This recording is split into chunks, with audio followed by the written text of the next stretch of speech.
ம் பாத்திரம் கழுவணும், துணி துவைக்கணும், சமைக்கணும்னா மேலு வலிக்குது, காலு வலிக்குது, குத்துதுன்றா குறையுதுன்றா.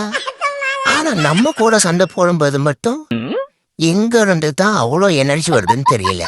டேய் மச்சான், இதோ வந்துட்டான்டா. உன்னை தானே தேடிக்கிட்டு இருந்தேன். என்னைய தேடிக்கிட்டு இருந்தியா? ஏன் மச்சான்? அப்புறம் உன்னைய மாதிரி ஆளுங்க தான் ஏவன்டா புலம்பிக்கிட்டு இருப்பான், போய் இன்னும் கொஞ்சம் புலம்பு நினைப்பீங்க, அப்படிதானே?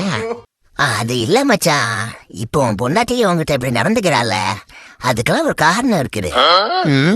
அது என்னடா காரணம்? கல்யாணத்துக்கு முன்னாடி நீ உன் பொண்டாட்டி எங்கெல்லாம் கூட்டு போன நல்லா யோசித்து பாரு. கல்யாணத்துக்கு முன்னாடி பீச்சு, பார்க்கு, தேட்டர்னு கூட்டு போனேன். இப்ப அந்த மாதிரி எங்க கூட்டு போறியா? டேய், எவனாவது எலெக்ஷன் முடிஞ்சதுக்கு அப்புறம் பிரச்சாரத்துக்கு போவானா?